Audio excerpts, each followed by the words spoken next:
बिस्मिल्लाहिर्रहमानिर्रहीम। Dear students, हम अपनी डर्माटोलॉजी के इन रेगुलर लेक्चर्स जो हम अपने टॉपिक्स कवर कर रहे थे, आज के जो टॉपिक्स होंगे उनमें हमारे पास होगा acanthosis, nigricans and lichen planus, last but not the least psoriasis. तो चलें हम इनको इंशाल्लाह आप कोई भी एग्जाम उठा लें, इंशाल्लाह आपके इन टॉपिक ये बहुत ज़्यादा इंपॉर्टेंट है। इसमें हमारे पास जो है कैंथोसिस, हम इसमें क्लिनिकल केसेस को भी डिस्कस करेंगे, अकॉर्डिंग टू क्लिनिकल भी डिस्कस करेंगे। ये है ही आपकी वैसे भी क्लिनिकल है, ठीक है। और ये जो हम लेक्चर्स को कवर कर रहे हैं, ये हमारे पास यूएसएमएल स्टेप 2 सीके की बुक है, कप्लान वाली, ठीक है जी। तो ये सारे इंटरनल मेडिसिन के जो सब्जेक्ट्स हैं और सिस्टम्स, इंशाल्लाह हम with the passage of time side by side इनको कवर करते जाएंगे। तो आज के जो टॉपिक्स हैं इनको हम क्लिनिकली केसेस के साथ और इसमें पिक्चर्स के साथ इंशाल्लाह कवर करेंगे। तो मैं आपको साथ ही साथ फोटो भी शो करवाता जाऊंगा, ठीक है जी। तो चले हम स्टार्ट करते हैं। इसमें सबसे पहले जो हमारा टॉपिक होगा जिसको हम स्टार्ट करेंगे वो हमारे पास होगा एकैंथोसिस नेग्रिकन। तो देखें इसमें क्या होता है। बी फोकस सबसे पहले क्या है जी, एकैन लिखने पे बहुत कम फोकस करूंगा, बाकी आपका ये कंसेप्ट इंशाल्लाह क्लियर होगा 95%। जब आप 90% 95% आपका क्लियर होगा, जो 5% 10% वो आप जब बुक को रीड आउट करेंगे, यूएसएमएल स्टेप 2 सीके की बुक जो है, काइंडली आप जितने भी ये लेक्चर सुन रहे हैं उनको ज़रूर इस बुक को ज़रूर मतलब कोई परचेज करें और इससे रीड आउट किया करें। Acanthosis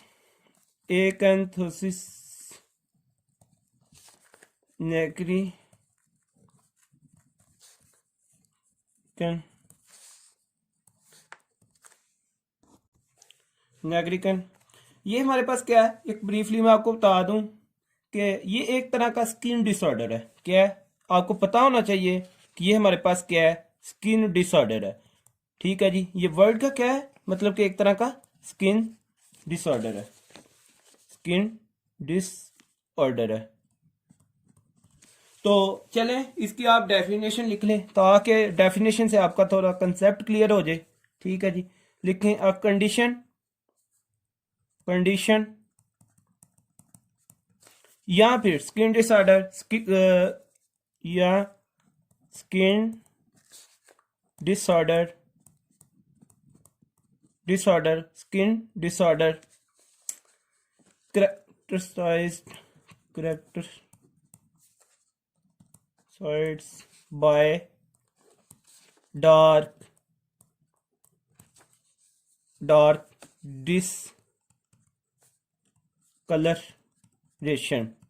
discoloration of skin। अब इंशाल्लाह आपको मतलब क्लियर करता हूँ। Giving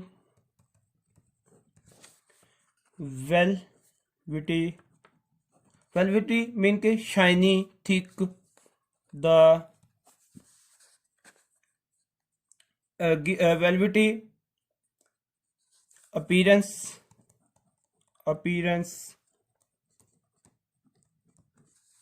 and making। ये इस तरह डेफिनेशन इसकी नहीं लिखी हुई, इसलिए आपको मैं ये लिखवा रहा हूं ताकि आपका ये कंसेप्ट हो जाए। मेकिंग द स्किन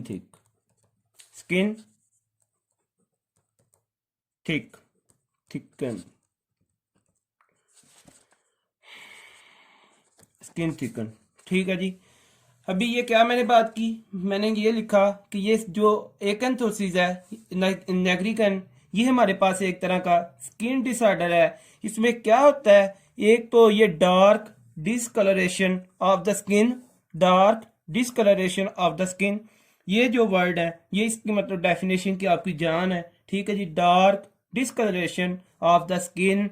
तो इसमें मतलब और वैरायटी इसमें क्या फीचर, वेलवेटी मीन के ये शाइनी। और इसके अलावा इसके जो वेलवेटी अपीयरेंस होता है देखने में, क्या ये शाइनी हमें नजर आता है। और इसके साथ क्या होता है कि जो स्किन है वो थिकन्ड होती है। दोस्तों आपको इसकी डेफिनेशन का पता चल गया होगा। Skin disorder characterized by dark discoloration of the skin, giving velvety mean shiny appearance and making the skin thicken। ठीक हो गया जी। अभी इसके लिखें जो कॉमन साइट होती है ना अफेक्टेड, मतलब कि जो कॉमन साइट है जो कि अफेक्ट हो सकती हैं वो कौन सी हैं। कॉमन साइट लिखें जी। कॉमन साइट जो हमारे पास एकंथोसिस नेग्रिकन में हो सकती है। कॉमन साइट जो कि मतलब कि अफेक्ट हो सकती हैं, ठीक है, जिसको ये अफेक्ट कर सकता है।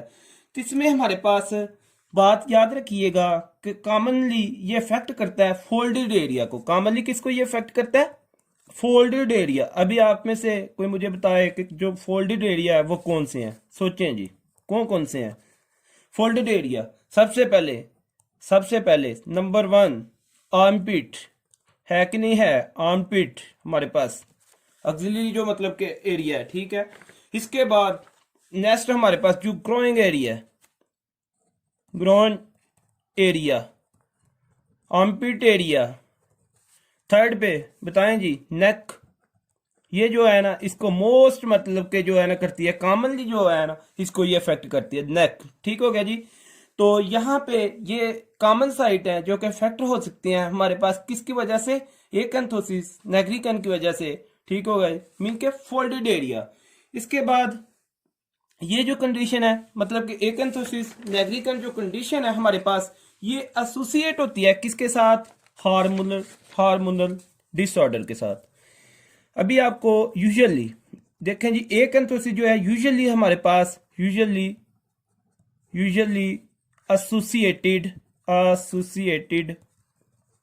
Associated with. अब बाकी आप कोई वर्ड याद रखें या ना रखें, ये जो वर्ड मैं यहाँ पे लिखता हूँ प्लीज इनको आपने फोकस करना है, इनको आपने जरूर याद रखना है। बाकी आप बुक से पढ़ेंगे तो आपका बिल्कुल क्लियरफाई हो जाएगा और आपका यहाँ पे कंसेप्ट इंशाल्लाह क्लियर होगा।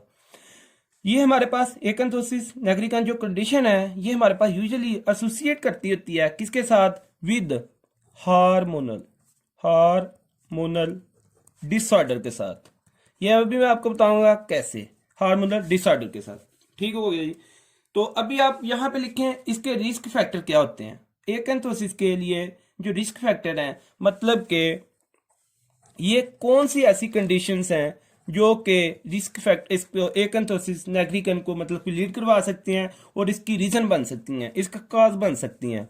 रिस्क फैक्टर से क्या मतलब है? रिस्क फैक्टर से इसका मतलब ये है कि ऐसी कौन सी कंडीशंस हैं जो किसके साथ एसोसिएट हैं और इसके लिए मतलब कि काज को लीड करवा सकती हैं। तो सबसे पहले देखें हमारे पास आ जाती है सबसे पहले ओबेसिटी। ये आपका एमसीक्यूज है जी, ये आपका क्या है? एमसीक्यूज। इसको पुट कर लें, ये आपका क्या है? एमसीक्यूज है। ओबेसिटी फिर मैं आपको बताता हूं कि इसके पीछे रीजन क्या है, क्यों ओबेसिटी भाई। सबसे पहले तो हमने बात यहाँ पे की ये यूजुअली क्या होती है? एसोसिएट हार्मोनल डिसऑर्डर के साथ। ये भी मैं आपको बताऊंगा, आपने ये याद रखनी है बात। दूसरी मैंने क्या बताई रिस्क फैक्टर में? ओबेसिटी। क्यों, कैसे? सेकंड पे उसके बाद आ जाता है DM2 डायबिटीज मेलाइटस टाइप 2। तो इसमें हमारे पास क्या होता है डायबिटीज मेलाइटस 2 में क्या होता है? इंसुलिन। यहाँ पे इसमें हमारे पास इंसुलिन तो होती है, इंसुलिन तो हमारे पास क्या होती है? Insulin present. इसमें क्या होता है? Insulin present. जबकि यहाँ पे हमारे पास रिसेप्टर का मसला होता है। यहाँ पे DM2 में किसका मसला होता है? रिसेप्टर की प्रॉब्लम होती है। किसका? रिसेप्टर की प्रॉब्लम होती है हमारे पास। अभी आपको इंशाल्लाह ओबेसिटी का भी पता चल जाता है। यहाँ पे हमारे पास क्या होता है जी? रिसेप्टर का मसला होता है, जो कि अगर तो ये सेंसिटिव मतलब के रिसेप्टर जो हमारे पास होता है मतलब खराब हो जाता है या मसला बन जाता है, किसकी वजह से? ये रिसेप्टर का कैसे मसला हो सकता है? फैट की वजह से जी, फैट की वजह से। हमारे पास ये जो फैट है वो क्या कर सकती है? वो हमारे पास इसके ऊपर रिसेप्टर के ऊपर आ सकती है और इसको मतलब के कवर कर सकती है, जिसकी वजह से अगर तो इंसुलिन जितनी मर्जी हो फिर भी हमारे पास ग्लूकोज जो है ना वो सेल के अंदर अपटेक नहीं हो सकता। तो ग्लूकोज मतलब के ग्लूकोज का जो लेवल है बॉडी में वो इंक्रीज ही रहेगा। तो देखें DM2 जो है हमारे पास एक तरह का DM2 जो है एक तरह का हार्मोनल प्रॉब्लम है कि नहीं है, मुझे ये बताएं जी पहले। ये हमारे पास क्या है जी, एक तरह की हार्मोनल प्रॉब्लम है। एक आपकी एक बात क्लियर होगी, आपकी ये हार्मोनल प्रॉब्लम होगी क्लियर। सेकंड पे मैंने यहाँ पे बताया कि जो डायबिटिक ओबेसिटी पर्सन है, ओबेसिटी पर्सन में क्या होता है कि जो इनका मतलब कि BMI होता है वो बहुत ज्यादा है। और इसमें क्या मतलब कि क्या होता है कि जो फैट्स हैं, फैट क्या करता है, जो हमारे पास फैट इसमें ऐसे पेशेंट में बहुत ज्यादा होती है, फैट क्या करती है, ये जो रिसेप्टर है इंसुलिन के लिए जो रिसेप्टर होते हैं इनके ऊपर इसको कवर कर देती है, और इसकी वजह से भी हमारे पास ग्लूकोज का लेवल ज्यादा हो जाता है, और यही हमारे पास होती है DM2। ठीक है जी, होप सो आपका ये क्लियर हो गया होगा। अभी हम बात कर लेते हैं पीकॉक्स की। हमारे पास जो फीमेल्स में थर्ड पे, चलें जी थर्ड पे चलते हैं, पीकॉक्स के बारे में बात कर लेते हैं। पीकॉक्स ये हम इंशाल्लाह आपकी जो गायनाकोलॉजी होगी, गायनाकोलॉजी में और उसमें हम इंशाल्लाह इसको बहुत ज्यादा डिटेल में करेंगे। Polycystic ovarian syndrome, polycystic ovarian syndrome इसका क्या मतलब है? Polycystic polycystic ovarian syndrome, polycystic ovarian syndrome. ठीक है जी, तो ये किसकी डिजीज है कि हमारे पास फीमेल्स की कंडीशंस होती है एक तरह की। ठीक है जी, फीमेल्स में ये प्रॉब्लम मतलब कि करती है। तो आप यहाँ पे अभी ये बात लिखें कि ये जो पीकॉक्स है ओनली किसको इफेक्ट कर रही है, किसमें? फीमेल्स में प्रॉब्लम्स को क्रिएट करती है। किसमें? फीमेल्स में क्या प्रॉब्लम्स को क्रिएट करती है। अच्छा, फीमेल्स में प्रॉब्लम किसके साथ क्रिएट करती है? प्रॉब्लम्स इसकी होती है हमारे पास, इसमें प्रॉब्लम्स हमारे पास होती हैं विद किसके साथ जी? LH एंड FSH के साथ। अभी नेक्स्ट मैं आपको एक्सप्लेन करता हूं ल्यूटिनाइजिंग हार्मोन, और इसमें हमारे पास क्या होता है? Follicle stimulating hormone. ठीक है जी, अभी हम ये देख लेते हैं LH और FH का क्या होता है। देखें जी, ये हमारे पास जो LH एंड FH है, ये जो हमारे पास LH है, अगर तो हमारे पास मैंने क्या बात की कि ये पीकॉक्स जो है पॉलीसिस्टिक ओवेरियन सिंड्रोम, इसमें क्या होता है कि हमारे पास प्रॉब्लम होती है LH और FSH के साथ। अगर अनफॉर्चुनेटली बाय मिस्टेकन किसी भी रीजन की वजह से LH हमारे पास क्या होता है, इसकी ड्यू टू एनी रीजन ये क्या होता है, ये डिस्टर्ब हो जाता है। इसकी क्या हो जाती है जी? डिस्टर्बेंस हो जाती है। अगर हमारे पास LH की डिस्टर्बेंस होती है तो ये क्या करेगी, ये हमारे पास अगेन लीड करेगी किसको? अगेन लीड टू एकेंथोसिस नेग्रिकेन को। ठीक है जी, क्लियर हो गया। किसकी तरह? जिस तरह वो हमारे पास DM2 ने किया था। किसने? डायबिटीज मेलाइटिस 2 ने किया था। इस एक तो ये काज है, लेकिन अगेन मैं आपको बता रहा हूं कि ये हम इस इंशाल्लाह in very very detail discuss करेंगे किसमें? अपनी गायनाकोलॉजी में। ठीक है जी, तो अभी हम इसकी रिस्क फैक्टर की बात करें, डेट्स वाई मतलब कि हम इसको शॉर्टली कर रहे हैं, तो एक ये भी काज हो सकता है। उसके बाद 4 वाला जो काज है वो है कुशिंग सिंड्रोम। क्या जी? Cushing syndrome. इसका आपको पता होना चाहिए कि ये हमारे पास एकेंथोसिस कैसे लीड करवाता है, कैसे काजबल। कुशिंग सिंड्रोम क्या है? ये हमारे पास एक तरह की, इसमें क्या होता है, जो ग्लूकोकॉर्टिकॉइड है इसका लेवल क्या हो जाता है? इंक्रीज हो जाता है। इसमें क्या होता है? इसमें हमारे पास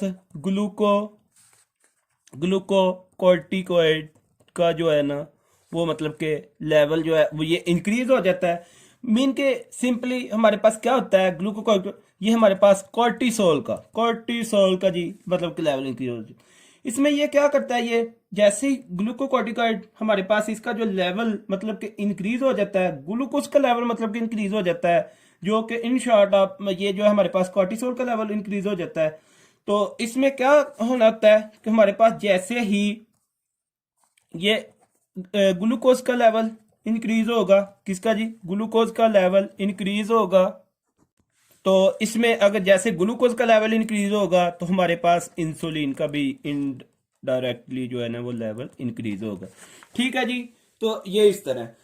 तो इसमें खुशी सिंड्रोम में क्या है, मैंने बताया कि हमारे पास ये क्या लीड करवाती है, ये हमारे पास ग्लूकोकॉर्टिकॉइड का लेवल इंक्रीज करवा देती है। मतलब कि और इसमें क्या होता है कि हमारे पास ग्लूकोकॉर्टिकॉइड जो कि कॉर्टिसोल मतलब कि एक तरह का, और इसमें क्या होता है कि ग्लूकोज का लेवल इनकी हो जाता है और इंसुलिन का इंडायरेक्टली मतलब कि इनकी जो इसमें सिंपली मैंने आपको बता दिया कि ये जो एकंथोसिस है ये हमारे पास एसोसिएट कर रही होती है हार्मोनल मतलब डिस्टर्बेंस के साथ। ठीक है जी। तो ये देखें, बाकी अगर तो हम बात करते हैं एकंथोसिस, प्राइमरीली एकंथोसिस का अपना प्राइमरी कोई काज नहीं है, अपना प्राइमरी इसका कोई काज नहीं है। लेकिन हमने क्या बात की, हमने ये बात की कि ये हमारे पास हार्मोन के साथ एसोसिएट है। Primary don't have own cause. Acanthosis लिख ले, acanthosis acanthosis primary acanthosis primary own don't have own cause, mean के इसका अपना कोई काज नहीं है। ठीक है जी, ये आप मतलब कि लिख लें। ये किसकी वजह से है, ये सारी की सारी हमारे पास जो डिजीज है, स्किन डिजीज है, स्किन डिसऑर्डर है, ये एसोसिएट कर रहा होता है किसके साथ, एसोसिएट कर रहा है हार्मोन्स के साथ, हार्मोन के साथ। ठीक है जी, तो ये आपको पता होना चाहिए। तो ये हमें चीज लोगों में मतलब कि देखने को मिली है। ठीक है जी, पेशेंट्स में देखने को मिलती है। अभी आप रिस्क फैक्टर के बाद इसकी बात करते हैं कि हम इसको, अगर तो ये किसी बंदे को है, किसी पेशेंट को है, तो हम इसको फिर डायग्नोज कैसे करेंगे।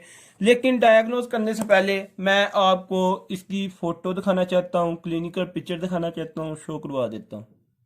तो डियर व्यूज, ये देखें हमारे पास एकंथोसिस निग्रिकेंस जो है इस तरह की, मतलब और भी मैं आपको पिक्चर सिखाऊंगा, लेकिन इस तरह आपको देखने, ये आर्मपिट का एरिया है। इसमें ये देखें इन्होंने क्या लिखा हुआ है कि ये हमारे पास क्या होती है, velvety hyperpigmentation and overgrowth of the skin affecting. Mainly ये किसको अफेक्ट कर रही होती है, आर्मपिट्स को, नेक को, ग्रोन्स और फेस वगैरह। लेकिन लेस कॉमनली होती है किसमें, एल्बोज में, नीज में, लिप्स, पाम्स में, सोल्स ऑफ द फीट में। ठीक है जी, तो ये आपको पता होना चाहिए। तो ये देखें डियर व्यूज, ये आपको इस तरह की मतलब पे देखने को मिलेगी क्लिनिकल पिक्चर पेशेंट की, कि ये हमारे पास आर्मपिट में एक्सिलरी एरिया में आपको एकंथोसिस निग्रिकेंस इस तरह की पिक्चर आपको देखने को मिलेगी हॉस्पिटल में। ठीक है, तो अगर आप बात करते हैं नेक की, तो इस तरह आपको नेक को भी देखने को मिलेगा। ठीक है जी। तो अभी हम इसकी जो डायग्नोज है, मैं इसकी इन्वेस्टिगेशन है उसको देख लेते हैं। एकंथोसिस को, नेग्रिकेन को हम मतलब कि किस तरह इसकी इन्वेस्टिगेशन कर सकते हैं। तो सबसे पहले तो आपको पता होना चाहिए कि ये हमें बाय हिस्ट्री और बाय मतलब कि एग्जामिनेशन करने से हमें पता चल रहा है। तो इसलिए सो सिंपली कि ये क्लिनिकल डायग्नोज है। ये हमारे पास क्या है, क्लिनिकल डायग्नोज। क्या है जी, ये क्लिनिकल डायग्नोज है। तो इसमें हमें क्या करना होता है, जस्ट हमें एक अच्छे प्रॉपर तरीके से हमें एग्जामिनेशन की रिक्वायर्ड होती है और हमें हिस्ट्री की रिक्वायर्ड होती है, तो हम इसको डायग्नोज कर लेते हैं। तो जो इसका नेक्स्ट पॉइंट है उसकी आप हेडिंग दें, हमारे पास इसका ट्रीटमेंट क्या होता है जी। ट्रीटमेंट ऑफ एकंथोसिस निग्रिकेंस का जो ट्रीटमेंट है वो हमारे पास क्या है। तो आपने क्या करना होता है, आपने पेशेंट को इनकरेज करना होता है कि वह अपना भाई वेट लॉस करे, या फिर आपने क्या करना होता है, डिस्करेज करना होता है कि अपना वेट अगेन करे। ठीक है जी, वेट गेन करने में एक ही बात है। इनकरेज, इनकरेज आपने करना है पेशेंट को कि भाई अपना क्या करें, वेट लॉस करें। आपको पता चल गया होगा, क्योंकि वेट ज्यादा होने की वजह से हमारे पास क्या होता था कि वो जो रिसेप्टर्स है इंसुलिन के, उनके ऊपर फैट्स आ जाना और हार्मोनल डिस्टर्बेंस इस तरह इनकरेज करना है, वेट लॉस करें पेशेंट को आपने। और या फिर डिस्करेज करना है, वेट अगेन करने से डिस्करेज। ठीक है जी, तो ये एक ही बात है। इसके बाद क्या करना है इसमें, मतलब कि आप सबसे इसमें क्या कर सकते हैं, सबसे पहले कि ये पेशेंट को बताएं कि जी आप रेगुलर क्या करें, कि एक्सरसाइज करें। रेगुलर क्या करें, एक्सरसाइज करें, एक्सरसाइज करें, एक पॉइंट। उसके बाद नेक्स्ट, मतलब कि जो जंक फूड है हमारे पास, ये बर्गर, पिज्जा वगैरह फास्ट फूड्स जितने भी हैं, उनसे क्या करें, अवॉइड करें। मतलब कि उनसे क्या करें, अवॉइड करें। तो इसको कैसे कर सकते हैं जी, by taking less, by taking less junk food. ठीक है जी, मतलब कि फूड इसमें है, सॉरी, बर्गर पिज़्ज़ा वगैरह ये सारे। तो थर्ड पे इसमें हमारे पास क्या है, तो थर्ड पे हमारे पास इसमें आ जाता है एक्स्ट्रा। एक्स्ट्रा एक्स्ट्रा क्या करना चाहिए कि प्लांटी फ्लूइड मीन के वाटर लेना चाहिए। उसके बाद हमारे पास क्या करना चाहिए, इसमें लिपिड जो है ना हमारे पास कम होने चाहिए। लिपिड लोडिंग जो एजेंट है उसको कम करना, सॉरी, लिपिड लोडिंग एजेंट्स या फिर ड्रग्स से। ठीक हो गया जी। तो ये पॉइंट्स ये आपको पेशेंट को जो है ना मतलब के काउंसलिंग करना है इससे। तो इसके बाद नेक्स्ट हमारे पास जो ट्रीटमेंट में पॉइंट आता है वो कौन सा है, वो आप हम देख लेते हैं। हमने क्या करना होता है कि विटामिन ए को यूज करवाना होता है टॉपिकली। क्या करवाना होता है, सेकंड पे हमने क्या करना होता है, topically vitamin topically vitamin A को हमने क्या करवाना है, पेशेंट को यूज करवाना है। मतलब कि जो कि ऑलरेडी जो डार्क एरिया है, डार्क एरिया की जो स्किन का जो डार्क एरिया है उस पे। ठीक होगा जी। तो इसके लिए हमारे पास जो इसके साथ साथ टॉपिकली आप विटामिन ए भी दे सकते हैं और विटामिन डी भी करवा सकते हैं, विटामिन डी भी करवा सकते हैं। ठीक होगा जी। तो किसके लिए हमारे पास जो डार्क एरिया स्किन पे उसके लिए क्या होगा कि जो विटामिन ए है और विटामिन डी है ये मतलब कि मोस्टली यूज किए जाते हैं स्किन के प्रॉब्लम्स के लिए। तो ये भी आपको इल्म होना चाहिए। उसके बाद ट्रीटमेंट में जो थर्ड पॉइंट है वो हमारे पास क्या है कि ट्रीट करें जो अंडरलाइन काज है, ट्रीट करें जो कि अंडरलाइन काज हैं। अंडरलाइन काज जो है मतलब कि उनको क्या करें, ट्रीट करें। तो ये पॉइंट हो गया। यहाँ पे आपका मैं एक एमसीक्यूज क्लियर करना चाहता हूँ, क्लिनिकल आपका एक एमसीक्यूज क्लियर करना चाहता हूँ। तो आपको हिस्ट्री इस तरह आएगी कि देखें जी कि एक पेशेंट है जी, एक पेशेंट आएगा आपके पास जो ओबेज होगा, ओबेसिटी उसका क्या मसला होगा उसका जी। चले सिम्टम जो मैं आपके साथ शेयर करता हूँ। आपके साथ एक पेशेंट आएगा जो कि ओबेज होगा, फीमेल पेशेंट होगी, ओबेज फीमेल जो कि हमारे पास पेशेंट होगी। और वो क्लिनिक में आएगी और अपनी हिस्ट्री बताएगी कि मुझे मतलब को वो क्या जी DM2 डायबिटीज मेलाइटिस 2 की वो है, मतलब उसको पेशेंट है लास्ट 10 ईयर से, कितने सालों से, लास्ट 10 ईयर से। ठीक हो गया जी, 10 ईयर से। तो अभी इसका क्या मसला है, अभी इसकी कंप्लेन ये है कि वो मतलब कि नॉन पीरियाडिक नॉन एरिथमेसिस जो कि डार्क मतलब कि पिगमेंट लीजन है उसको किस जगह पे हमारे पास आर्म पीट पे, किस जगह पे, आर्म पीट पे। तो आपने मोस्ट लाइकली डायग्नोज। तो डियर स्टूडेंट्स अभी होप्सो आपको क्लियर हो गया होगा कि ये हमारे पास क्या डायग्नोज बनता है। मैंने क्या बात की, obese female present to the clinic with the history of diabetes mellitus 2 from the last 10 years, but now she complained that she noticed non-puritic non-erythematous dark pigment lesion near the armpit, most likely diagnosed। Hope so आपको ये पता चल गया होगा acanthosis nigricans, acanthosis निग्रिकन। तो dear views आपको ये मतलब क्लियर होना चाहिए MCQs। तो ये सारा का सारा था हमारे पास एकैंथोसिस निग्रिकन के बारे में।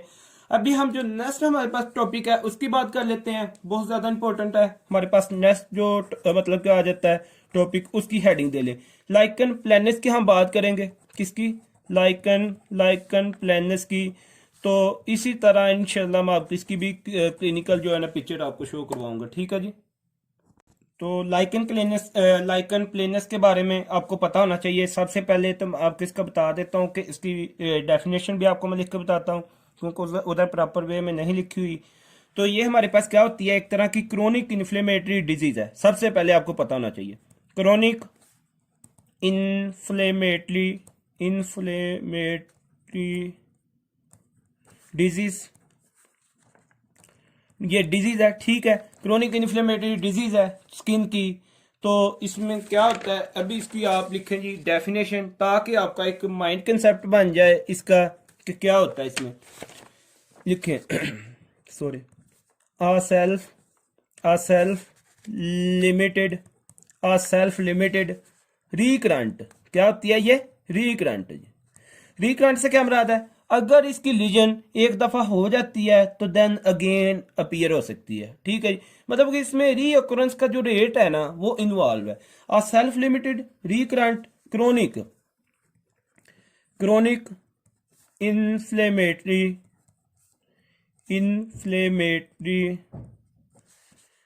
Inflammatory disease. ठीक है जी, इन्फ्लेमेटरी डिजीज अफेक्टिंग, ये अफेक्टिंग किसको अफेक्ट कर रही होती है? The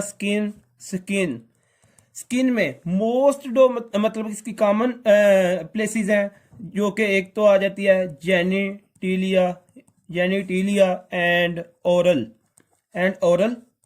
mucosa. ठीक है जी, तो ये इस बात का यकीन किया जाता है कि ये हमारे पास जो लाइकन प्लेनस है एक तरह की, ये हमारे पास क्या ऑटोम्यून है in nature. Autoimmune in nature. Lichen planus के बारे में ये बात का यकीन किया जाता है, यकीन दहानी कराई गई है कि ये हमारे पास क्या है, एक तरह की ऑटोइम्यून है नेचर में। मतलब कि क्या, ऑटो एंटीबॉडीज का इसमें रोल होता है। लेकिन इसका अभी तक जो हमारे पास लाइकन प्लेनस है ना, अभी तक इसका एग्जैक्ट इसकी रीजन है ना हमें नहीं पता, क्योंकि आइडियोपैथिक है। एग्जैक्ट रीजन जो है ना अभी तक नहीं पता, exact reason don't know still. तो लाइकन प्लेनस का ये कहा जाता है कि ये हमारे पास क्या है, ऑटोइम्यून की इसमें इन्वॉल्वमेंट होती है। ठीक हो गया जी। तो ये क्या कर सकती है, ये हमारे पास ये जो लीजन है, ये हमारे पास एक और बात याद रखें कि ये हमारे पास जो लीजन है ये प्यूराइटिक्स हो भी सकती है और नहीं भी हो सकती, एंड नॉट प्यूराइटिक्स। मतलब कि या फिर ये प्यूराइटिक्स लीजन हिचिंग वाली हो भी सकती है लीजन, और नहीं भी हो सकती। ये आपका पॉइंट क्लियर होना चाहिए। ठीक हो गया जी। तो मतलब क्या कहने का कि ये जो लीजन है हमारे पास, लाइकन प्लेनस जो लीजन है, ये हमारे पास प्यूराइटिक्स भी हो सकती है। प्यूराइटिक का क्या मतलब है? हिचिंग इसमें हो भी सकती है, लेकिन नहीं भी हो सकती। लेकिन जो हिचिंग वाली हमारे पास नॉट हिचिंग है, ये हमारे पास 80% इसके चांसेस होते हैं। लेकिन जो हिचिंग वाली है फिर इसमें क्या होता है कि 20% मतलब कि 20% इसमें कह लें आप। ठीक है जी, एब्सेंट के चांसेस। तो देखें अभी नेक्स्ट आप अपना एक एमसीक्यूज यहाँ पे पुट करें। अब अगर हिचिंग की हमने बात कर ली है, हिचिंग इसमें 80% मतलब के जो है ना हो भी सकते हैं, और जो 20% वो एब्सेंट है। ठीक है जी। तो अभी एमसीक्यूज अपना क्लियर करें। ये एमसीक्यूज फ्रीक्वेंटली पूछा भी गया हुआ है पहले एग्जाम्स में, तो आज आपका ये क्लियर हो जाएगा। वो कहते हैं जी, which medical condition is highly associated with lichen planus. वो कौन सी मेडिकल कंडीशन है जो कि हमारे पास मतलब के लाइकन प्लेनस के साथ हाईली एसोसिएट है, जो कि इसके साथ मिलती जुलती है। वो कौन सी है जी? वो कंडीशन हमारे पास हेपेटाइटिस वो क्या है? सी है, हेपेटाइटिस सी। ठीक होगा, ये आपका पॉइंट क्लियर होना चाहिए। Which medical condition is highly associated with lichen planus? Hepatitis C. ये आपको क्लियर होना चाहिए।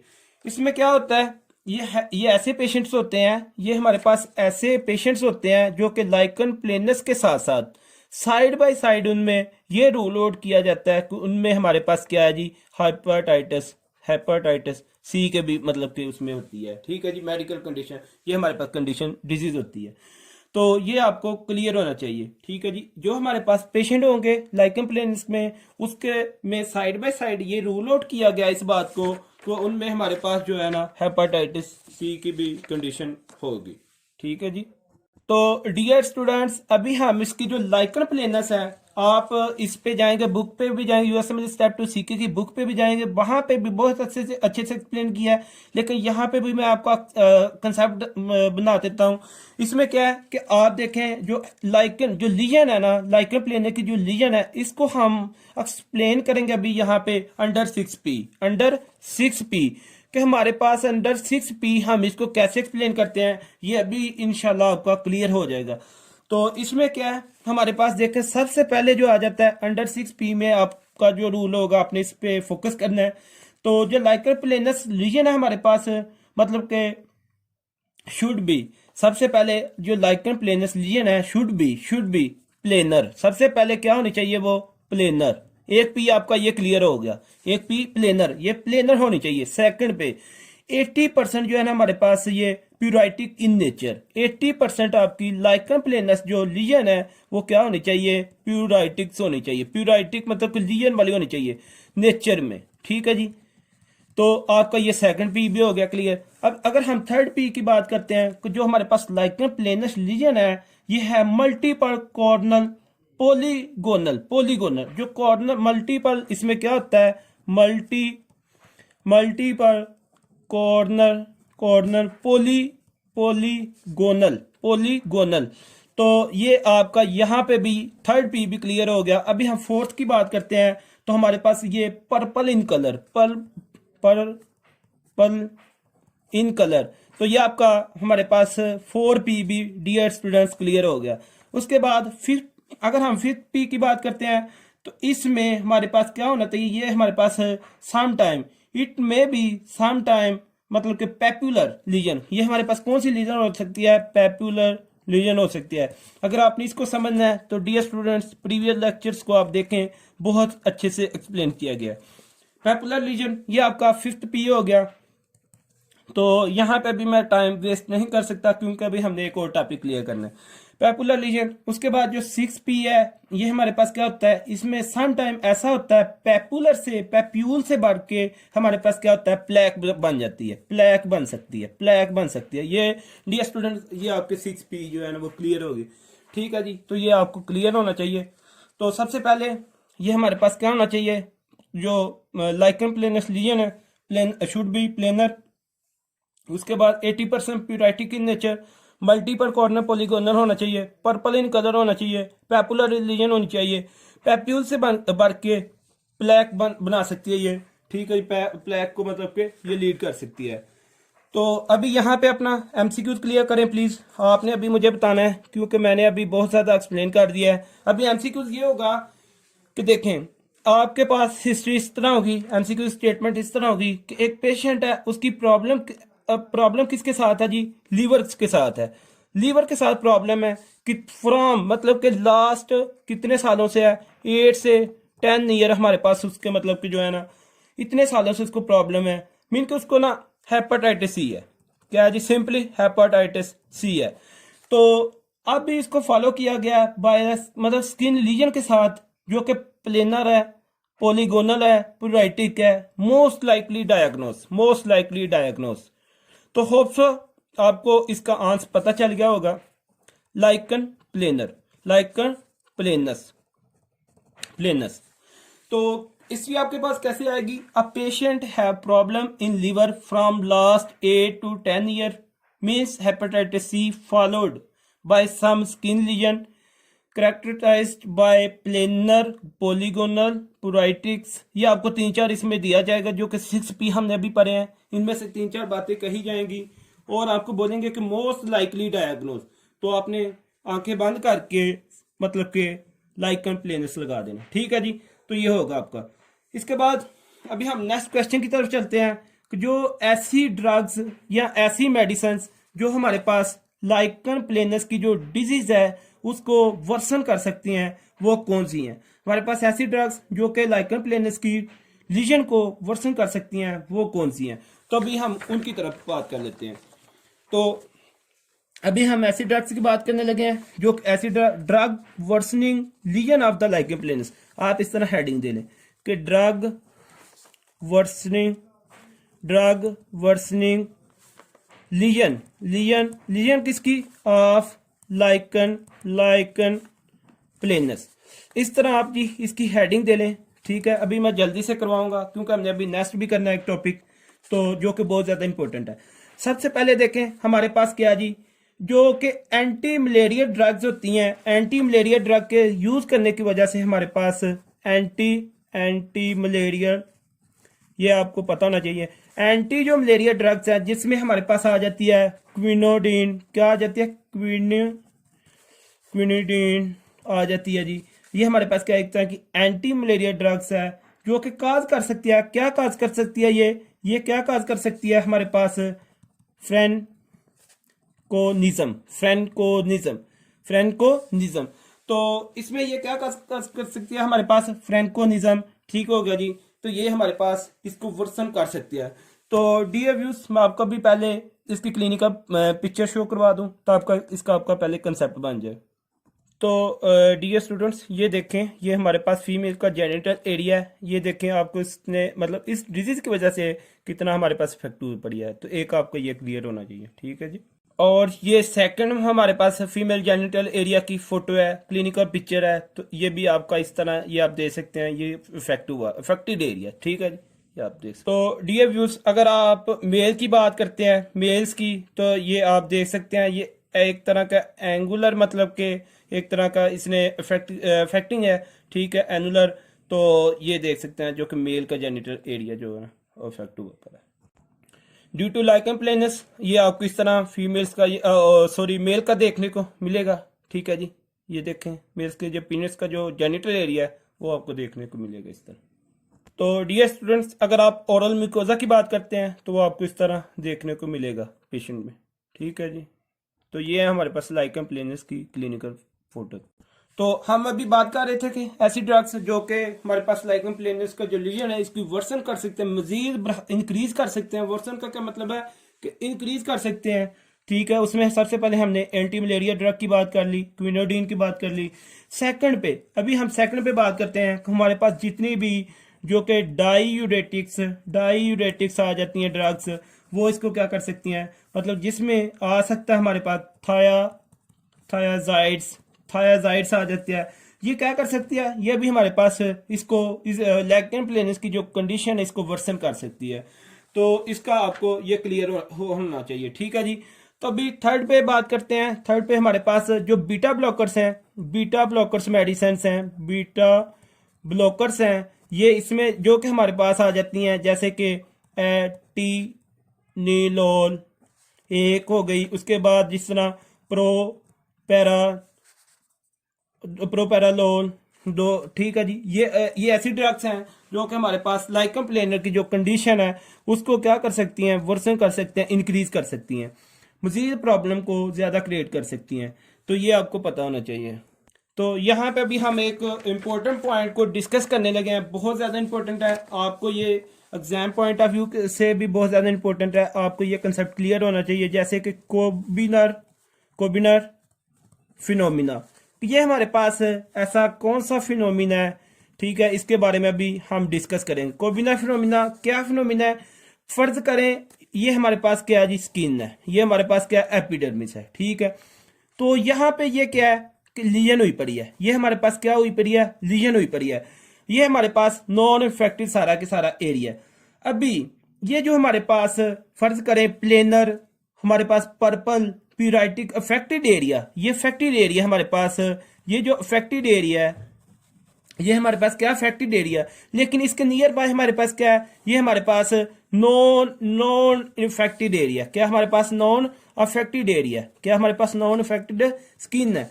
ठीक है जी, अगर फर्ज करें हमने हेरिटेट किया है, हमने किसको हेरिटेट किया है, नॉन इन्फेक्टेड स्किन को, किसको हेरिटेट किया है, नॉन इन्फेक्टेड स्किन को, या फिर लोकल इस एरिया पे ट्रोमा की वजह, लोकल ट्रोमा की वजह से, हेरिटेशन की वजह से हमारे पास ये जो हेरिटेशन, यहाँ पे हमने हेरिटेशन तो हमने यहाँ पे मतलब कि यहाँ पे हमने किया है, तो लेकिन यही हेरिटेशन हमें अगर यहाँ पे अपीयर हो जाती है तो ये हमारे पास क्या है, एक तरह का कोबिनर फिनोमिना है।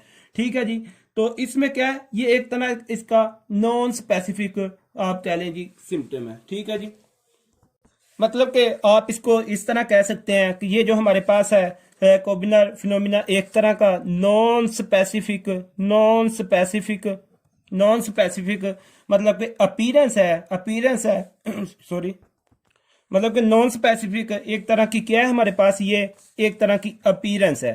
ठीक है जी, जो कि क्या होती है ये अपीरेंस हमारे पास लीजन, मतलब कि अपीरेंस किसकी है, लीजन की अपीरेंस, लीजन जो हुई होती है ऑलरेडी उसकी अपीरेंस होती है टेकिंग आफ्टर किसके, मतलब के लोकल इरिटेशन करने के बाद। मतलब अगर आप नॉर्मल स्किन को इरिटेशन करते हैं या इरिटेट करते हैं तो ये जो हमारे पास जो अपीरेंस है ना, ये हमें एक तरह की कोबिना फिनोमिना शो करवाती है। ठीक है जी, तो अगर हम नॉर्मल स्किन को इरिटेट करते हैं यहाँ पे नॉन इफेक्टिव को, तो ये इरिटेशन हमें यहाँ पे अपीयर होती है लीजन वाली एरिया में, तो ये होता है कोबिना फिनोमिना। आप इसको कैसे, Koebner phenomena is a non specific appearance of same lesion after giving local irritation to normal skin. ठीक है जी, तो ये आपको पता होना चाहिए। और एक तरह का ये लाइकन जो है ना प्लेननेस की डिजीज में आता है। तो ठीक है जी, ये आपका कोबिना फिनोमिना क्लियर हुआ, आपको इसका पता होना चाहिए कि ये क्या चीज़ है। अभी हम चलते हैं इसके लाइकन प्लेनस के जो है ना हमारे पास जो डायग्नोज है इसकी बात कर लेते हैं। ये हमारे पास, हम इसको डायग्नोज कैसे कर सकते हैं। अगर हम बात करते हैं इसके डायग्नोज की, तो भाई हमें ये देखने को ऑन एग्जामिनेशन हमें पता चल जाता है। ठीक है, हमें सिर्फ इसके एग्जामिनेशन की रिक्वायर्ड होती है, इसलिए ये हमारे पास क्या है, क्लिनिकल डायग्नोज है। ये क्या हमारे पास क्लिनिकल डायग्नोज है। देखें डर्माटोलॉजी की जितनी जितनी भी मोस्टली कंडीशंस हैं वो क्लिनिकल डायग्नोज है, हमें देखने से पता चल जाता है। तो ये भी हमारे पास एक तरह की क्या क्लिनिकल डायग्नोज है। अगर लेकिन इसमें जो हमने मतलब कि 6P पढ़ी थी, 6P के बारे में, अंडर 6P हमने रूल आउट किया था, वो आपको पता होना चाहिए, आप इजीली डायग्नोज कर सकते हैं।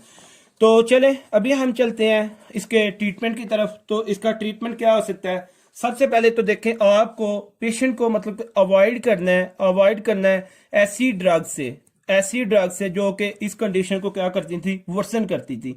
मतलब कि क्या आपने क्या करना है, इसको ऐसी ड्रग जो कि लाइकन प्लेनस को वर्सन कर रही थी वो ड्रग पेशेंट को नहीं लेनी। तो इंशाल्लाह इससे ना लेने की वजह से उसके जो सिम्टम्स हैं वो रिड्यूस हो सकते हैं और with the passage of time treatment बिल्कुल कवर हो सकता है, क्योरेबल हो सकता है। तो सेकंड पे हमारे पास क्या करना है, और ऐसे अवॉइड करें जो कि इसके ट्रिगरिंग मतलब के एजेंट्स होते हैं उनसे, अवॉइड ट्रिगरिंग एजेंट से। तो ठीक हो गया जी, स्पेशली हमने बात की है यहाँ पे ड्रग्स की। ठीक हो गया जी, जो अभी हमने पहले बात की उनसे अवॉइड करें। तो नेक्स्ट हमारे पास क्या है, अगर तो माइल्ड केस है, अगर हमारे पास क्या है थर्ड पे, अगर तो केस जो है ना वो हमारे पास क्या है, माइल्ड है, अगर मतलब इतना सीवियर नहीं है, तो हम क्या कर सकते हैं, टॉपिकली हम क्या कर सकते हैं, यूज करवा सकते हैं क्या जी, स्टीरॉइड्स। क्या कर सकते हैं, स्टीरॉइड्स यूज करवा सकते हैं। तो अगर केस हमारे पास क्या है, सीवियर है, अगर केस हमारे पास क्या है जी, सीवियर है, तो फिर हम क्या करेंगे, एक तो टॉपिकल और इसके साथ साथ हम क्या करेंगे, ओरल स्टीरॉइड्स प्लस क्या करेंगे, ओरल स्टीरॉइड्स भी देंगे, ओरल स्टीरॉइड्स भी यूज करवाएंगे। तो इससे पता चला कि स्टीरॉइड्स जो है ना वो एक तरह का मेन स्टे इसका ट्रीटमेंट है। किसके लिए, आप ये एमसीक्यूज अपना पुट करें जी, कि इसका जो मेन स्टे ट्रीटमेंट है, किसका mainstay treatment of lichen planus, mainstay treatment of lichen planus वो कौन सा है, वो हमारे पास है जी स्टीरॉइड्स। वो क्या हमारे पास है, स्टीरॉइड्स का मतलब कि आपको पेशेंट को जो है ना देनी चाहिए। स्टीरॉइड्स क्यों देते हैं, क्योंकि ये मतलब कि बिलीव किया जाता है कि हमारे पास जो लाइकन प्लेनस है ना एक तरह की ऑटो इम्यून डिजीज है। ये भी क्या हमारे पास ऑटो इम्यून डिजीज है नेचर में, in nature, auto immune disease in nature.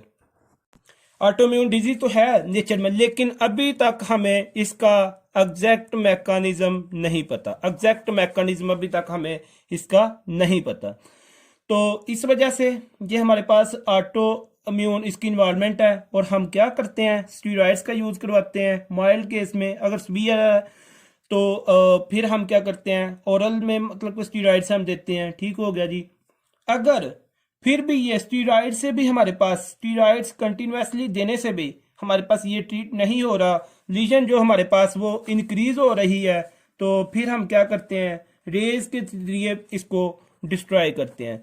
तो फिर हम क्या करते हैं, रेज लगाते हैं और इसके जरिए हम इस जगह को डिस्ट्रॉय करते हैं। इसको हम कहते हैं फोटोथेरापी। फिर हम इसकी क्या करवाते होते हैं, फोटोथेरापी करवाते हैं। फोटोथेरापी क्या है, इसमें हम मतलब कि थ्रू रेज डिस्ट्रॉय करते हैं और जो लीजन है, तो इससे फिर हम पेशेंट को ट्रीट करते हैं। तो ये आपका था सारा का सारा लाइकन प्लेनस के बारे में। अभी हम जाएंगे थर्ड टॉपिक की तरफ। होप सो कि आपको ये क्लियर हो गया होगा। तो जो हमारे पास थर्ड टॉपिक है उसकी बात करते हैं। उसमें आ जाता है हमारे पास सोरासिस के बारे में। बहुत ज़्यादा इम्पोर्टेंट है, बहुत ज़्यादा इम्पोर्टेंट है डर्माटोलॉजी में ये जो टॉपिक है। तो हम चलते हैं सोराइसिस के बारे में। सोराइसिस हमारे पास क्या होता है, तो अगर आपने बुक से देखना है तो आप पेज नंबर 451 पे जो यूएस असेंबली क्लिनिक का स्टेप 2 है उस पर आप देख सकते हैं। तो ये हमारे पास जो कंडीशन है, वेरी वेरी कॉमन कंडीशन है डर्माटोलॉजी में, तो आपको इसका पता होना चाहिए। ठीक है जी। ये एक तरह की जो इसमें हमारे पास जो पी है, ये हमारे पास क्या होता है, साइलेंट होता है। पी क्या जी, साइलेंट है सोराइसिस में। तो आपको इसका पता होना चाहिए सबसे पहले कि ये एक ऑटो इम्यून डिजीज है। पहले तो आपको ये पता, ऑटो इम्यून डिजीज है ये जी, ऑटो इम्यून डिजीज है। तो इसमें क्या होता है, हमारे पास जो एरिथमेटस प्लैक्स बनते हैं, इसके बाद सिल्वर स्केल्स बनते हैं। किसकी वजह से, एक तरह की कैराटिनोसाइट्स जो होते हैं हमारे पास सेल्स हैं, उनकी प्रोलिफरेशन होती है और कैराटिन के ज़्यादा होने की वजह से, एक्सेस होने की वजह से उसकी प्रोडक्शन को ये सोराइसिस जो है ना वो इसको लीड करवाता है। तो अभी आप इसकी डेफिनेशन लिख लें ताकि आपका ये कंसेप्ट बन जाए। तो लिखें N auto immune an autoimmune disease an autoimmune disease an autoimmune disease characterized by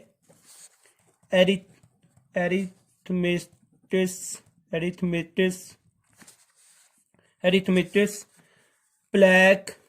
ठीक है जी, एरिथमेटिस प्लैक, उसके बाद silver scale due to increase proliferation of keratinocytes. ये मैं इसलिए लिख रहा हूं क्योंकि बुक में इस तरह नहीं लिखा हुआ। Increase proliferation of keratinocytes leading to access keratin production. Keratinocytes क्या करते हैं, ये ऐसे सेल्स हैं जो कि केराटिन की प्रोडक्शन को मतलब प्रोडक्शन करते हैं। और दैट इज नोन एज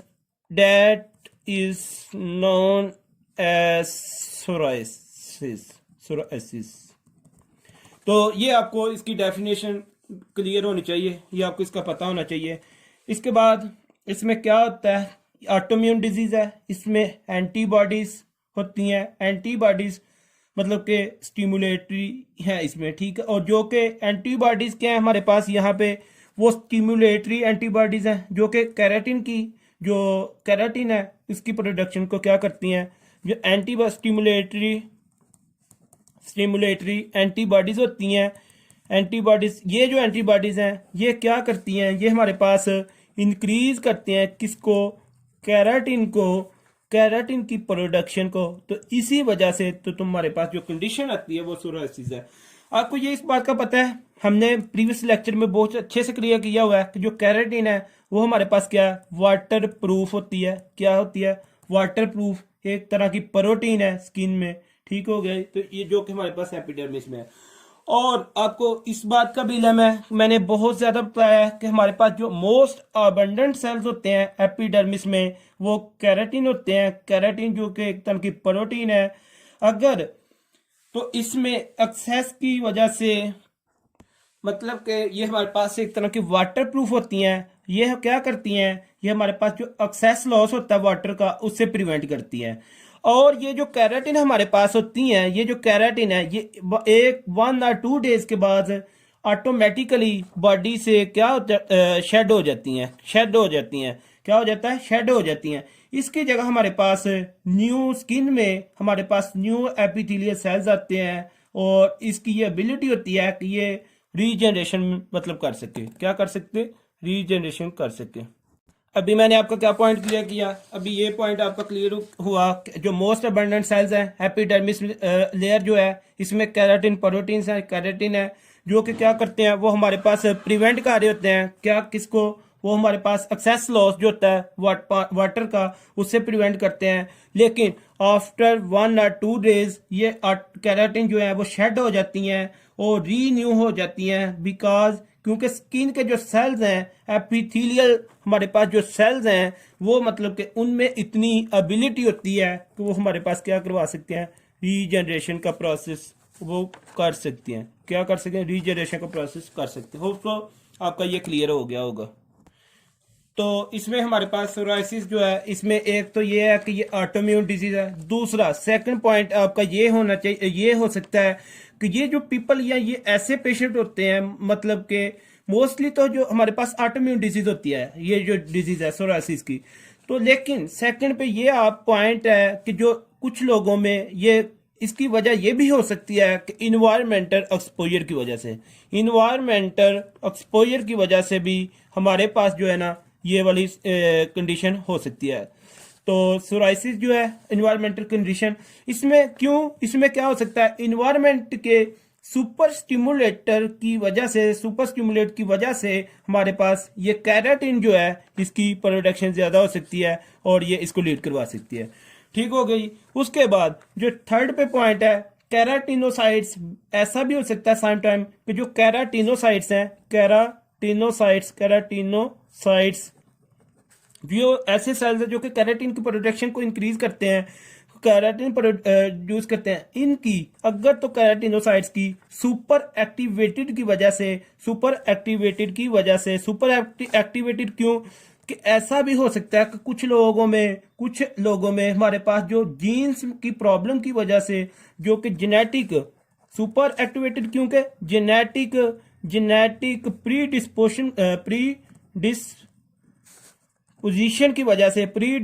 की वजह से हमारे पास ये जो ऐसे लोगों में इन फ्यूचर ऐसा हो सकता है कि जो कि कैराटिनोसाइट्स को एक्टिव करें और वो कैराटिन की मतलब के प्रोडक्शन में ज्यादा से ज्यादा रोल प्ले करते हैं।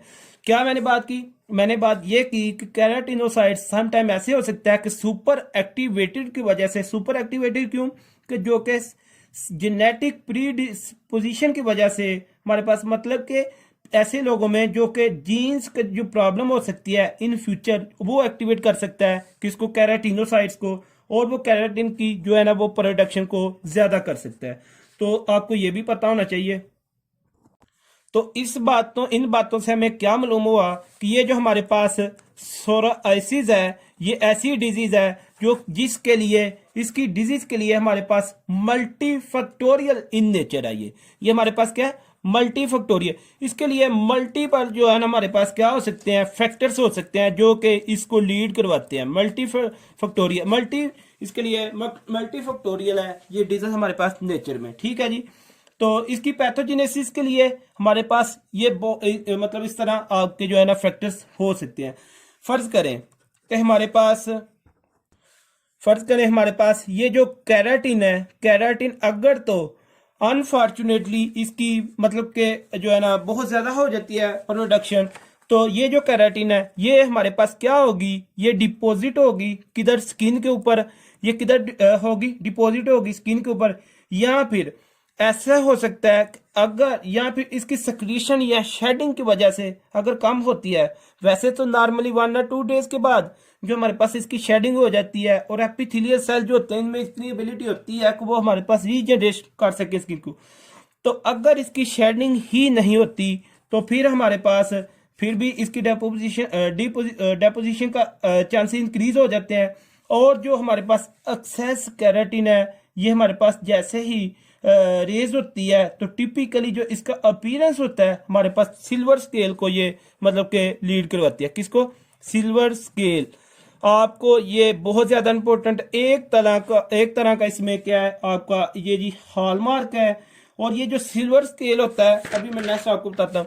मैंने क्या बात की है कि मैंने ये बात की अगर तो कैराटीन हमारे पास इसकी प्रोडक्शन बहुत ज्यादा हो जाती है वो उसकी रीजन ये हो सकती है कि कैरेटिनोसाइड्स की जो कि सुपर एक्टिविटी होने की वजह से या फिर इन्वायरमेंटल की वजह से या फिर ऑटोइम्यून डिजीज की वजह से मतलब मल्टीपल फैक्टरों की वजह से अगर कैराटीन बहुत ज्यादा हो जाती है तो उसकी वजह से एक्सेस अमाउंट की वजह से ये डेपोजिशन हो गया। और जो इसका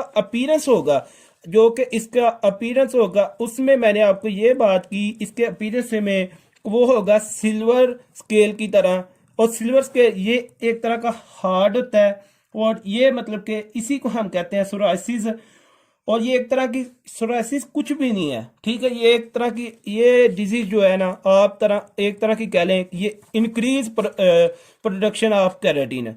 किसकी? कैराटीन की बहुत ज्यादा मकदार की वजह से ये हमारे पास होता है स्किन में। अगर तो कैराटीन बहुत ज्यादा प्रोडक्ट हो जाती है डेपोजिशन हो जाती है तो उसकी वजह से ये होता है। तो ये एक तरह का इसका हॉलमार्क है, ठीक है जी। आपने इसकी ये बात इसको अंडरस्टूड रखना है। एमसीक्यूज में आपसे पूछा जा सकता है जी, ठीक हो गई। जो कि सिल्वर स्केल है वो सिल्वर स्केल हमारे पास ये प्लैक अगर बन जाता है सिल्वर स्केल या फिर ये प्लैक तो ये एक तरह का हॉलमार्क है किसका? सोराइसिस का। तो ये आपको इसकी रीजन क्या थी? सिल्वर स्केल की रीजन क्या है? आपकी हाइपर कैरेटिनाइजेशन। तो ये आपको डियर स्टूडेंट्स ये आपको पता होना चाहिए hyper keratinization can be lead to psoriasis क्योंकि इसमें हमारे पास सिल्वर स्केल एक तरह का प्लैक बन जाता है स्किन के ऊपर। तो ये क्या होता है? Hyper keratinization excess keratin production. तो ये आपका क्लियर होना चाहिए जी। और इसमें आपको एमसीक्यूज के लिहाज से ये जो हमारे पास सिल्वर स्केल या प्लैक्स बनते हैं अपर लिम में एमसीक्यूज यहाँ पे आप क्लियर करें। आपका ये एमसीक्यूज क्लियर होने लगा है। ये जो प्लैक्स हमारे पास बनते हैं ना ये जो सिल्वर स्केल प्लैक्स है हमारे पास ये जो प्लैक्स हैं यूजुअली हमारे पास किस एरिया को अफेक्ट कर रहे होते हैं? ये हमारे usually affect extensor not flexor extensor part of bodies जितने भी एक्सटेंसर पार्ट ऑफ बॉडीज हैं उनको मतलब के लाइक जिस तरह के आपका एल्बो एंड नी आल्सो।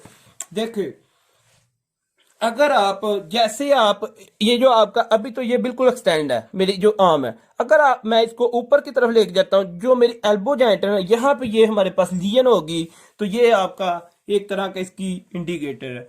तो मोस्ट इफेक्टिवली किस एरिया को? एल्बो जॉइंट और इसके नी जॉइंट को। तो यहाँ पे आप अपना एक एमसीक्यू क्लियर करें कि सोराइसिस जो है स्केल हमारे पास एमसीक्यू यहाँ पे आपका ये कि जो सोराइसिस है वो हमारे पास मोस्ट कॉमनली जो कि इफेक्ट कारी होती है किसको? Extensive part of the bodies को, ठीक है जी। उसके बाद नेक्स्ट हम जाते हैं इसके जो ट्रिगरिंग इफेक्ट्स हैं किन किन की वजह से हमारे पास ये किन किन हालात में किन किन चीज़ों से ये मतलब के वर्सन हो सकती है जो कि ये स्केलिंग प्लैक्स हमारे पास बने हैं, ठीक है। अभी आप हेडिंग दे लें ट्रिगरिंग इफेक्ट। तो इसमें आपके ये जो ट्रिगरिंग इफेक्ट है वो कौन कौन से जी? Triggering effect of scaling plaque. ये जो स्केलिंग प्लैग बनते हैं ये किस किस हालात में मतलब कि बन सकते हैं? अभी पहले भी मैंने आपको बताया कि इसके मल्टीपल फैक्टोरियस है तो इसके लिए आपको ये क्लियर होना चाहिए। सबसे पहले तो लिखें आप इसमें हमारे पास आ जाता है इन्वायरमेंटल एक्सपोजर की वजह से। एक बात इन्वायरमेंटल एक्सपोजर की वजह से। सॉरी आज आपका थोड़ा सा फिर लॉन्ग टॉप लेक्चर हो गया। इन्वायरमेंटल एक्सपोजर की वजह से ये डिफरेंट मतलब के लोगों में डिफरेंट मतलब के एग्रीवेट हो सकता है या फिर सोराइसिस जो प्लस है वो इंक्रीज हो सकता है। मतलब मैंने क्या बात की कि जो डिफरेंट पेशेंट में डिफरेंट ये तरह की मीन के एग्रावेट हो सकता है, मीन के वर्सन हो सकता है। ये जो सोराइसिस प्लेक है या स्केलिंग प्लेक है, ठीक हो गई। तो इन्वायरमेंटल एक्सपोजर इस तरह का एक तरह का इसका ट्रिगरिंग इफेक्ट, एक ये भी आप कह लें। उसके बाद सेकंड पे हमारे पास आ जाता है, सेकंड पे हमारे पास आ जाता है रीकरंट। इसमें आ जाता है रीकरंट इन्फेक्शन की वजह से।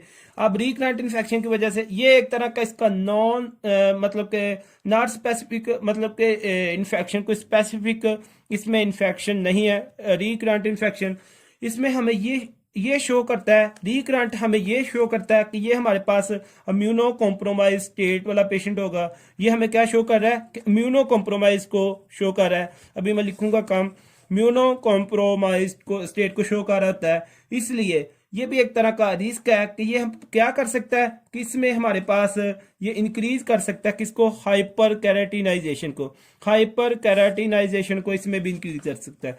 उसके बाद थर्ड पे एक्सेस कोल्ड की वजह से, एक्सेसिव कोल्ड की वजह से ये भी इस तरह का एक तरह का इसका ट्रिगरिंग इफेक्ट है। तो ये भी देखा गया है किसकी वजह से भी चांसेस हैं कि ये हमारे पास किसको लीड करवा सकता है, सोराइसिस को लीड करवा सकता है। ठीक हो गया, एक ये है। उसके बाद फोर्थ पे हमारे पास ट्रिगरिंग फैक्ट ये बात की गई, ये हो सक इसकी इस रीजन क्या हो सकती है कि स्ट्रेसफुल ये आपको पॉइंट क्लियर होना चाहिए कि स्ट्रेसफुल में भी, स्ट्रेसफुल जो सिचुएशन हमारे पास होती है ये कैराटिन की प्रोडक्शन को इंक्रीज कर सकती है। ठीक है जी।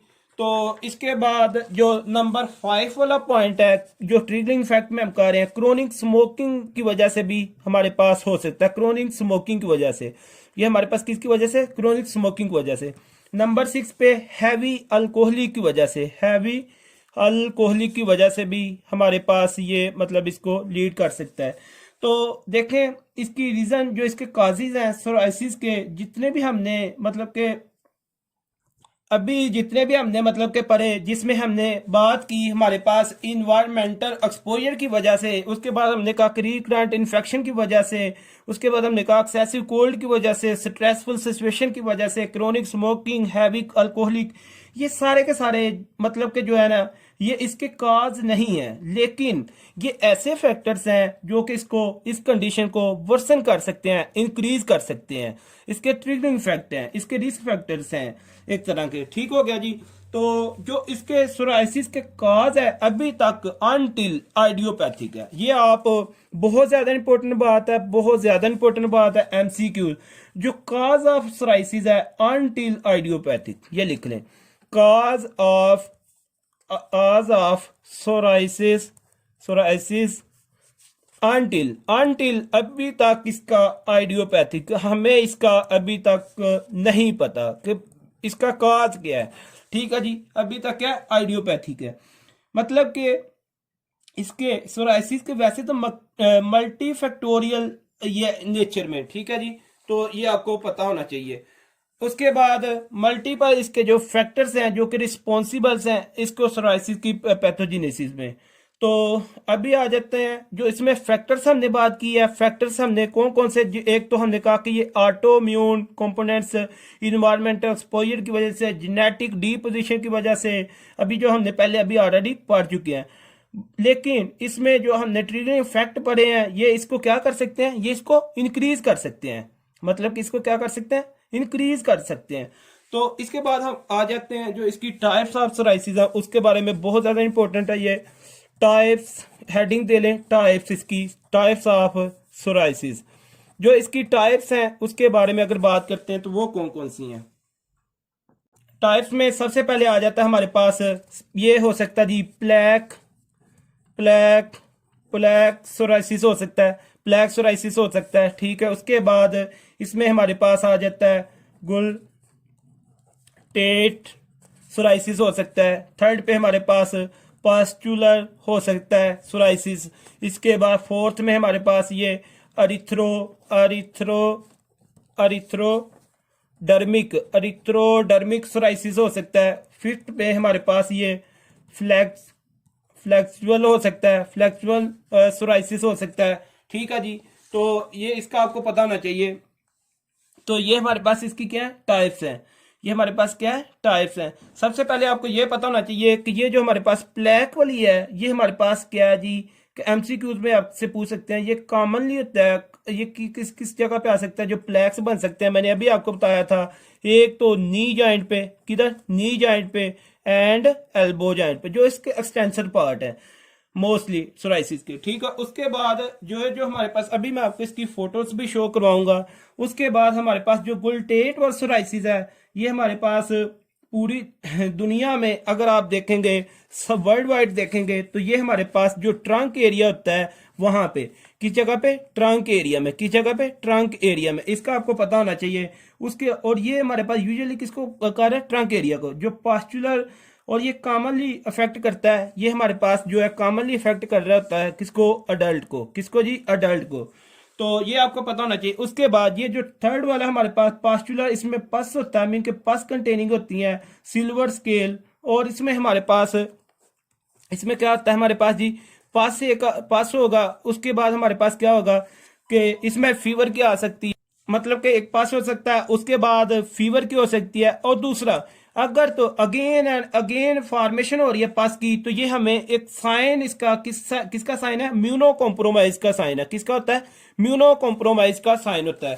सॉरी यहाँ पे मुझे, मैंने लिखने से किया कि देखें, जो सबसे पहले थी हमारे पास, मैंने बात की, मतलब कि जो थी इसमें आ जाती है, इसमें प्लेक वाली, प्लेक सोराइसिस की मैंने बात की एक, उसके बारे में पॉइंट लिखे कि जो कि वो कॉमन होती है, वो क्या होती है जी, कॉमन होती है। फिर इसके बारे में आप लिखें मोस्टली किसको अफेक्ट कर रही होती है, एक्सटेंसर पार्ट को कर रही है, जिसमें हमारे पास कौन कौन सा आ जाता है, एल्बो एंड नी जॉइंट आ जाता है। फिर मैंने बात की कि जो हमारे पास सेकंड वाली थी, सेकंड में मैंने बात, वो जो गुलटेट वाली सोराइसिस थी, मोस्टली किसको अफेक्ट कर रही होती है, किसको यूजुअली अफेक्ट करती है, ट्रंक एरिया को। इसका आपको ये बस पता होना चाहिए। और सेकंड पे ये, इसका ये पॉइंट पता नहीं होना चाहिए कि ये अडल्ट में करती है।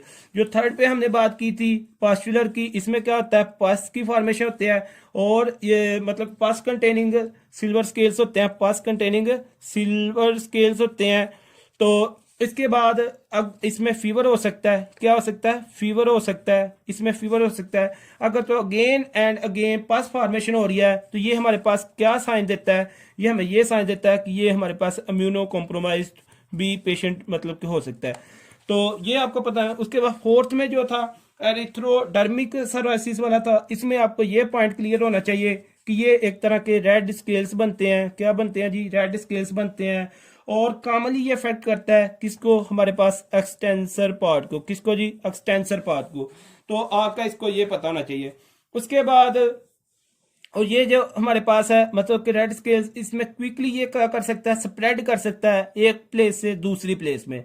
ठीक हो गया जी, ये आपको पता होना चाहिए। जो हमारे पास है 5 वाला पॉइंट है, इसमें क्या होता है कि हमारे पास आज फ्लेक्स जो था, फ्लेक्सुअल सोराइसिस था, इसमें क्या होता है कि ये हमारे पास फोल्डेड एरिया में होता है। क्या इसका मतलब क्या है, फ्लेक्सुअल का क्या मतलब है, इसका मतलब क्या, फोल्डेड एरिया। क्या मतलब है, फोल्डेड एरिया, मतलब कि फ्लेक्सुअल सोराइसिस को हम, इसका जो सेकंड नेम है, सेकंड नेम है उसका आपको पता होना चाहिए, इनवर्स सोराइसिस, इनवर्स सोराइसिस इसका सेकंड नेम। फ्लेक्सुअल सोराइसिस का जो सेकंड नेम है, इसको हम कह सकते हैं इनवर्स सोराइसिस। और ये जो मेनली अफेक्ट कर रहा है किस किस को, किस किस रीजन को करता है, ये हमारे पास एक्जिला के रीजन को करता है, एक्जिला के रीजन को, जेनिटिलिया के रीजन को करता है। तो ये आपको पता होना चाहिए इसके बारे में। तो अभी ये थी इसकी टाइप्स के बारे में सारा के सारा। अभी हम एक पॉइंट की तरफ बात करते हैं। नेक्स्ट पॉइंट जो हमारा, जो नेक्स्ट पॉइंट है इंपॉर्टेंट है एमसीक्यूज के लिहाज के, कि जो अस्पिट्स साइन क्या होता है जी, अस्पिट साइंस के बारे में, जो किसमें हमारे पास आ रहा है, सोराइसिस में। ठीक है, जिस तरह ये देखें, इसमें क्या होता है कि ये हमारे पास एक तरह की ब्लीडिंग होती है आफ्टर, अगर हम थोड़ा सा भी, ये जो हमारे पास स्केल बनते थे जो कि सिल्वर स्केल थे, इस स्केल को अगर हम थोड़ा सा भी स्क्रैपिंग करते हैं, तो हमारे पास इसके बाद, स्क्रैपिंग करने के बाद हमारे पास क्या हो जाती है, स्टार्ट हो जाती है ब्लीडिंग।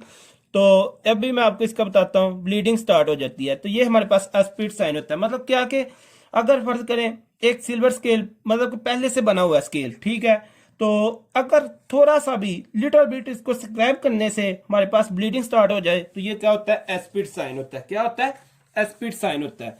तो इसका आपको पता होना चाहिए। इसकी मैं आपको एग्जांपल इस तरह देता हूं कि देखें, हमारे पास फर्ज करें कि एक सिल्वर जो है प्लैक बना हुआ है, कहाँ पे, फ्रंट ऑफ द नी पे, मतलब कि सामने एल्बो, इस पे फ्रंट ऑफ द नी, मतलब नीचे वाले रीजन में, ठीक हो गया जी।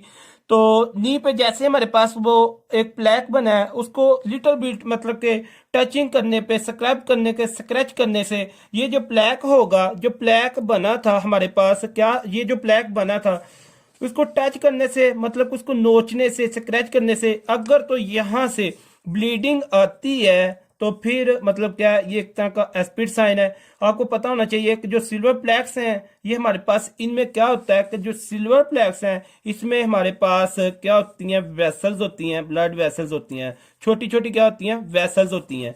तो ये आपको पता होना चाहिए।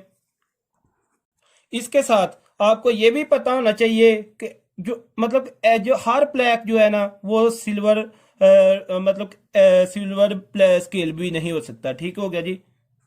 मतलब क्या कि जितने भी प्लैक्स हैं वो मतलब कि हमारे पास सिल्वर स्केल प्लैक्स नहीं हो सकते, ठीक हो गए, ये आपको इल्म होना चाहिए। तो ऐसे प्लैक्स मतलब कि जो कि जिनमें ब्लीडिंग स्टार्ट हो जाती है स्क्रैच करने से, मतलब कि सोराइसिस प्लैक्स मतलब होते हैं, और ये हमें क्या करते हैं कि एस्पिड साइंस मतलब कि शो करते हैं, इसको हम एस्पिड साइंस मतलब कि कहते हैं।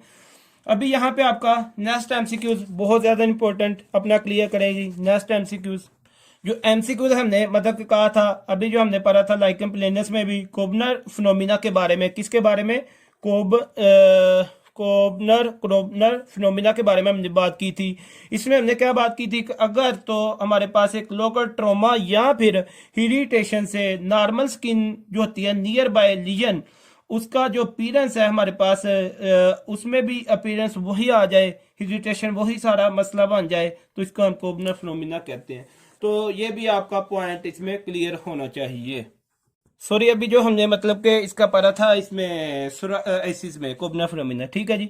मतलब इसमें क्या था कि फर्ज करें कि एल्बो के बैक साइड पे जो है ना, जो स्किन है, नॉर्मल स्किन है, वहां पे सिल्वरी प्लैक सोराइसिस बनता है। इसके जो नियर बाय नॉर्मल स्किन होती है, मतलब कि ऐसे पीपल्स जिनमें अगर उसको हम इरिटेट करते हैं नॉर्मल स्किन को, लेकिन आफ्टर 1 or 2 मिनट्स क्या होता है कि इसमें हमारे पास जो लीजन थी वो भी ओरिजिनल मतलब के इसमें आ जाती है, ओरिजिनल लीजन की तरह हो जाती है। जो नॉर्मल स्किन थी वो भी ओरिजिनल मतलब लीजन की तरह हो जाती है आफ्टर अफेक्टिंग। तो उसका जो अपीयरेंस होता है लीजन का, वो मतलब कि नॉन इन्फेक्टेड एरिया की तरह आ जाता है, किसकी, गिवन लोकल इरिटेशन करने पे, उसको हम कहते हैं कोबना फिनोमिना। और ये जो होता है हमारे पास सेंसिटिव पीपल्स के लिए होता है, ये आपको पता होना चाहिए कि ये हमारे पास किसके लिए होता है, सेंसिटिव पीपल के लिए होता है।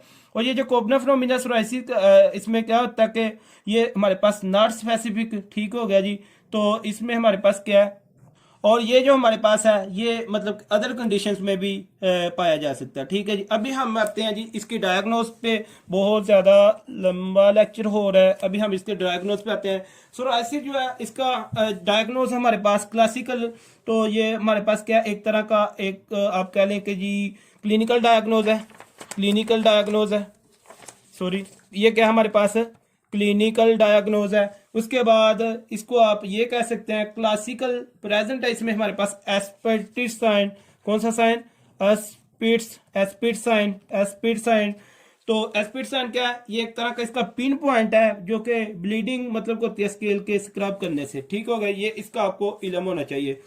और इसके अगर तो डायग्नोज इसका हमारे पास अनसर्टन है, मतलब अनक्लियर है, देन हम नेक्स्ट जो इसका ऑप्शन होता है हमारे पास, इसमें बायोप्सी होती है। क्या होती है जी, बायोप्सी। हम क्या करते हैं अफेक्टेड एरिया से, मतलब कि जो अफेक्टेड स्केल होता है वहां से बायोप्सी लेते हैं, और हम फिर देखते हैं कि इसमें हमारे पास किसी तरह की कोई कैंसरस चेंजेस तो नहीं है। तो उसके अलावा हमें अगर तो ऑटोइम्यून डिजीज इन्वॉल्वमेंट है, तो ये एक तरह का पिन पॉइंट है हमारे पास कि ये हमारे पास क्या सोराइसिस है, ठीक है जी। तो अगर हमारे पास कोई कैंसर चेंजेस नहीं है बायोप्सी पे आई, तो ये फिर एक तरह का ऑटोइम्यून डिजीज इन्वॉल्वमेंट है, और पिन पॉइंट ये है कि ये सोराइसिस है। अगर हम इसके ट्रीटमेंट की बात करते हैं कि हमारे पास इसका ट्रीटमेंट क्या होता है सोराइसिस का, तो इसके ट्रीटमेंट के लिए रिक्वायर्ड होता है लॉन्गर टाइम, बहुत लंबा टाइम आपको पेशेंट को बताना चाहिए कि भाई ये जो आपकी डिजीज़ है इसके लिए बहुत ज़्यादा लंबा टाइम चाहिए। एज ए डॉक्टर आपको इसको काउंसल करना चाहिए और साथ ही साथ आप पेशेंट को बताते रहें कि इसके लिए भी आपको टाइम रिक्वायर्ड है। मतलब कि ऐसा ना हो कि अगर तो 2 हफ्तों के बाद भी ये जो स्केल बनते हैं हमारे पास अगर वो डिस्ट्रॉय नहीं होते और पेशेंट हमारे पास डिस्करेज हो जाए और पेशेंट अपना ट्रीटमेंट ही करवाना छोड़ दे। इसलिए आपको एज ए डॉक्टर पेशेंट को काउंसलिंग करना चाहिए कि आपका सर इसमें जो है ना वो टाइम लगेगा थोड़ा बहुत, इंशाल्लाह with the passage of time आपका ये ठीक हो जाएगा।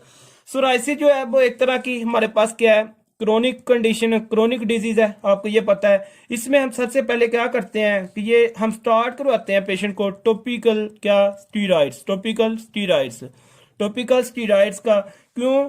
इसमें ये ऑटो इम्यूनिटी की रीजन है कि इसमें हमारे पास क्या होता है, केराटिन की प्रोडक्शन को कम करने के लिए हम क्या करते हैं कि इसके जो डेप्थ होती है स्केल्स की उनको हम क्या करते हैं, डिक्रीज करते हैं। इसके बाद टॉपिकल स्टीरॉइड्स, उसके बाद हम पेशेंट को विटामिन ए यूज करवाते हैं जो कि रेटिनॉइड के नाम से, और ये हमारे पास स्किन की क्या करती है, मेंटेन रखती है। किसको? स्किन की हमारे पास विटामिन ए क्या किसको रखती है, एपिथीलियल को। किसको? एपिथीलियल लाइनिंग को हमारे पास क्या करती है, ये मेंटेन रखती है। कौन? Vitamin A. इसके बाद हम थर्ड पे कॉल्सीफिरोल, कॉल्सी इसमें हम मतलब कि कॉलसीटो ट्राइओन देते हैं।